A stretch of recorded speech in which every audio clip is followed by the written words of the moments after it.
The battle over scarce government dollars is in its final weeks ahead of the federal budget on May the 10th. The Cabinet met today to discuss what's in and out, and tomorrow night the Prime Minister will set out her framework for what's already being sold as a tough budget. Mental health advocates are concerned that promises to support their sector might not materialise. They say more lives will be lost unless billions of dollars in extra funding goes to mental health. Michelle Ainsworth reports from Canberra. I think the mental health system in Australia at the moment is really at a crisis point. It is a parent's worst nightmare. We now know what to do, largely when to do it, but our shambolic system fails to deliver that for people in the greatest need. Life was incredibly confusing and incredibly overwhelming, and I found myself trying to mask my feelings through using drugs. We need, as a nation, to lift our game. I want to be absolutely clear about this. Mental health will be a second-term priority for the government. So, if the professionals, the patients, the parents and past and present Prime Ministers agree that mental health is chronically underfunded, what's the problem? We are extremely concerned by the gap in rhetoric from the Prime Minister in particular, that mental health is a second-term commitment, one of those social issues and health issues to finally put right. And what we are hearing from Finance and Treasury, there is no money. Last night, the message that mental health urgently needs more money was taken to Canberra. The government says it will bring down a tough budget next month, made tougher because of the cost of a summer of disasters and tax receipts that are down $4.5 billion on earlier estimates. Inevitably, we will see rounds of speculation about what will be in the budget. I'm not going to engage in budget speculation. I'm not going to play any rule-in, rule-out games. The other reason is the government's determined to cut back across the board to meet a self-imposed deadline of returning to surplus in 2 years. Professor Ian Hickey from the Brain and Mind Research Institute says mental health can't wait. We need to invest a further $3.5 billion over the next 5 years. Specifically, we need about $2.5 billion in this year's budget for the next 4 years to kickstart those programs that will transform the system. But money can't measure the scale of human suffering in a system that can't cope.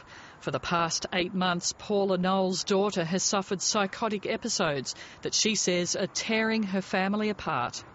She's a danger to herself and a danger to all those around her.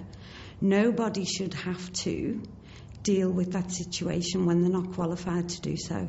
Yet calls to helplines go unanswered, and her daughter was turned away from a major Sydney hospital last week. Her episodes are so severe that when no one else will come, Paula calls the police. And I think everybody deserves a right to healthcare and not to be treated like a criminal when they have got a mental illness. Expert opinion agrees that money needs to be targeted at the young. Most of the illnesses that we see, mental health problems, start when people are young, start at critical stages of their lives. We do not have health systems that are directed towards the treatment of these illnesses at the place and at the time when people need them. Bronte O'Brien has bipolar disorder. Bipolar disorder is a mental illness that's characterised by extreme mood swings. So I've experienced periods of severe depression as well as intense elevation. And her story mirrors many others. Well, my personal experiences with the public health system has been wildly inconsistent. When the public health sector have responded, it's been delayed and so consequently fallen short of adequate. She is testament to the benefits of good care. I've definitely found a massive difference within my illness since I've started taking the correct medication and since I've started having quality treatment. The heat is on the Minister to deliver in an environment where few will get money for new programs. Well, none of this is cheap. I mean, what all of the experts and the consumers and carers I talk to emphasise to me, it's not just about more money. They say we don't want more money on the existing systems because they're just not working properly.